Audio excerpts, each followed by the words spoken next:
play, play. And the haters gonna hate, hate, hate, hate, hate, baby. I'm just gonna shake, shake, shake, shake, shake. Shake it off, shake it off.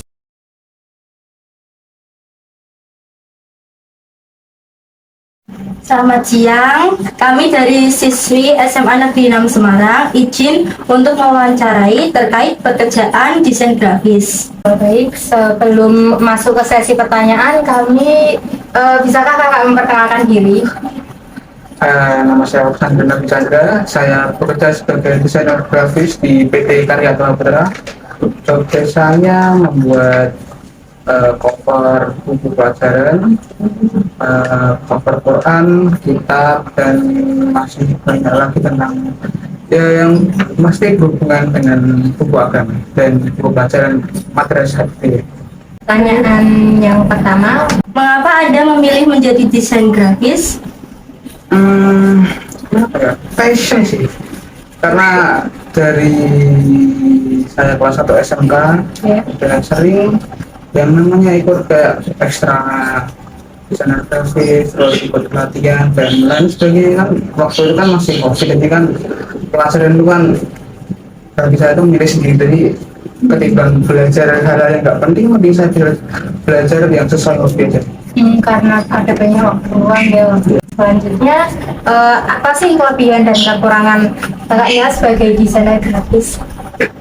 Kelebihan sih nggak banyak, kekurangan yang banyak. Kelebihannya tuh bisa dapat apa ya, side job tuh kayak kerjaan sampingan yang banyak. Jadi kan jadi desainer itu kan nggak harus di satu PT, ya nggak harus di satu perusahaan, kita bisa buka kayak perusahaan kita sendiri aja, saya kira sendiri. Kekurangannya tuh kalau buntu aja sih, kan sebagai desainer grafis kan dituntut pakai setiap hari desain, terus harus bisa sekreatif mungkin dalam membuat sebuah karya, apalagi kan saya bekerja di bawah sebuah perusahaan, jadi mau nggak mau kalau misal desain saya jelek, yang jelek tuh bukan cuma saya tapi satu perusahaan, karena di PT saya cuma ada satu desainer. Selanjutnya, keterampilan apa yang harus wajib banget dimiliki oleh seorang desainer grafis tuh? Nggak banyak sih, cuman pintar-pintar gabungin aja sih kalau aku, plus gabungin satu aset ke aset yang lainnya, karena kan saya desainer grafis. Yang asetnya itu tuh kebanyakan itu tuh udah disediain. Contohnya kan saya pakai Freepik buat nyari aset Freepik, terus untuk nyari inspirasi saya nyari pakai Pinterest, Google juga bisa. Terus kalau misalnya kita nggak pintar-pintar buat menggabungin suatu aset dengan aset yang lainnya, sama aja ya nggak jadi apa-apa, ya susah, cuman asik aja gitu lihat kayak perpaduan warna, terus ya bentuk-bentuk yang aneh-aneh gitu. Jadi nggak asal nyampur warna gitu, harus ada. Soalnya di desain grafis itu ada yang namanya teori, gimana ya, kayak teori warna, terus tipografi, jenis font, terus kalau mau bikin logo juga kita harus tahu mau bikin logonya model apa, page, terus golden ratio atau sebagainya gitu. Selanjutnya, software apa yang Anda gunakan dan kenapa Anda memilih software itu? Banyak sih, banyak banget. Ya, maksudnya ini Saya kan makanya itu kan nggak mesti ya. Tapi untuk yang sering banget saya pakai itu Adobe Illustrator, Adobe Photoshop, InDesign, sama CorelDRAW. Untuk Canva dan lain sebagainya itu. alasan memilih softwarenya itu apa yang paling sering aja Saya digunakan. Fiturnya lengkap sih. Kalau Adobe Illustrator itu kan ada yang namanya kayak shape builder, terus Pathfinder loh, Pathfinder. Cuman ada shape builder itu tuh hal yang paling enak, soalnya shape builder itu kan fungsinya tuh buat nyatuin satu objek dengan objek yang lainnya gitu loh. Jadi kalau pakai shape builder tuh kita mau gambar nyelat-nyelat apa aja, digambar pakai Twitter jadi nggak usah perlu gambar dari nol gitu pakai sketch enggak. Jadi jenis pesanan apa yang sering Anda dapatkan? Apakah by custom atau yang lainnya?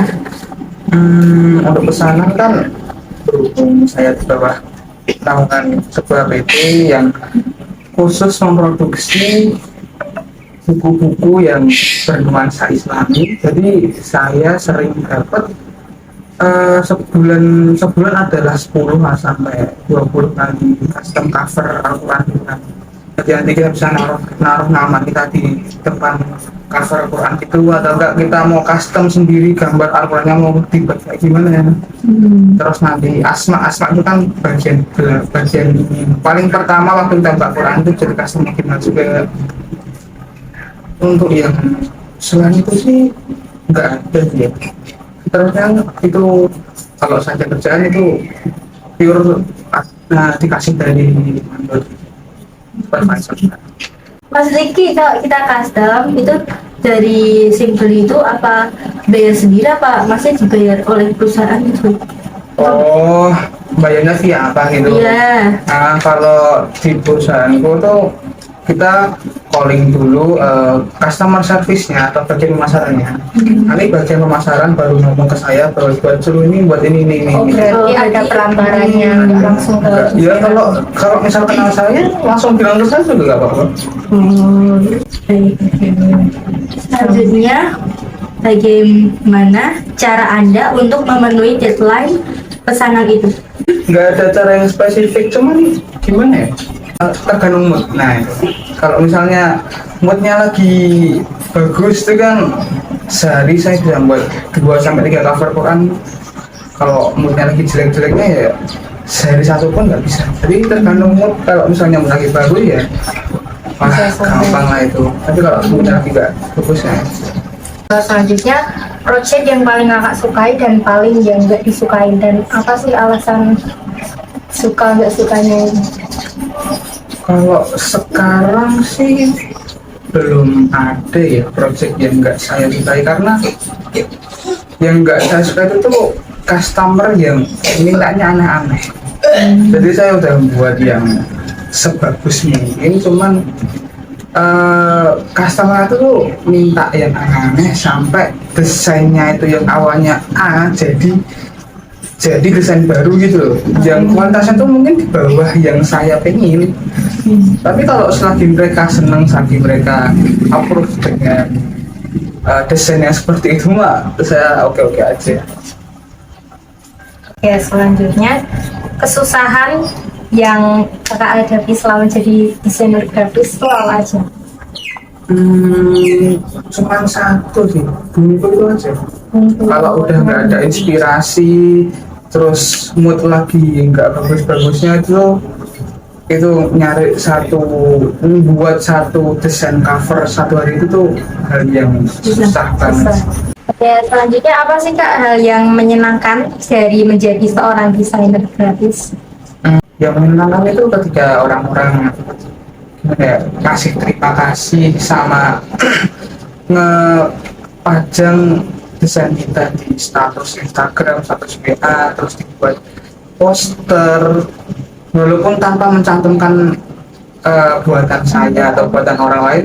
Tapi itu kalau lihat desain yang udah kita buat capek-capek terus langsung di ACC, ketika langsung di print, dibuat story Instagram, story itu tuh sebuah kebanggaan tersendiri sih. Karena desain itu kan enggak 1 menit 2 menit. Iya. Butuh, saya paling lama tuh desain 5 jam 6 jaman itu cuma jadi satu, dan itu tuh masih sering revisi gitu loh. Jadi ngebuat desain yang segitu rumitnya dan langsung di approve dan bisa di post di sosial media itu kebahagiaan banget. Hal kecil lah itu bikin hati seorang desainer kecil banget ya. Nah tadi kan bikin sebuah desain itu kan membutuhkan waktu yang lama ya kan. Gimana pendapat kakak tentang kecanggihan AI yang bisa membuat sebuah desain dalam waktu yang singkat atau mungkin sekejap?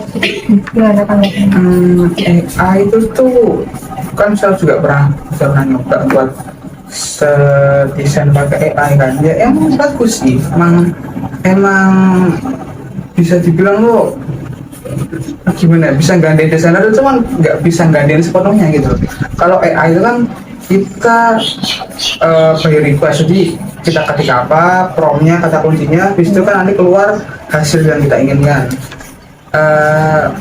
Emang enak, cuman itu ribetnya itu tuh ketika kita ada revisi kayak versi dari AI ini udah bagus, cuman kok ada yang kurang gitu gambarnya. Itu kan nggak bisa kita rubah-rubah. Otomatis itu kan kita harus masukin ke Photoshop atau Illustrator, terus itu kita tambahin apa, terus habis itu kita hapus apanya, itu kan jadinya kan malah nggak original gitu kan. Dan AI itu tuh walaupun dari sebuah gimana kayak kecerdasan buatan, tapi itu masih ada lisensinya gitu. Kalau misalnya kita nggak beli license-nya atau kita nggak beli hak ciptanya, kalau misalnya ketahuan orang dan itu orangnya nggak terima, kita bisa dituntut. Dan kalau untuk desain itu tuh bisa sesuka kita. Misal saya buat karya, habis itu tuh ada orang yang pakai. Nah, saya tahu kalau karya itu punya saya tuh dia.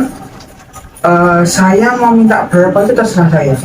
Jadi walaupun cuma satu line gitu kan, line-nya itu tuh garisnya kan ada variasi apa, terus di copy dari saya.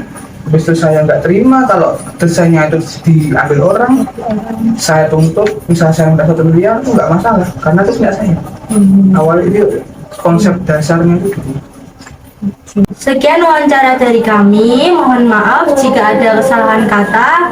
Terima kasih atas waktunya yang telah diberikan kepada kami. Selamat siang. Gonna be alright, 'cause the players gonna play, play, play, play, play, and the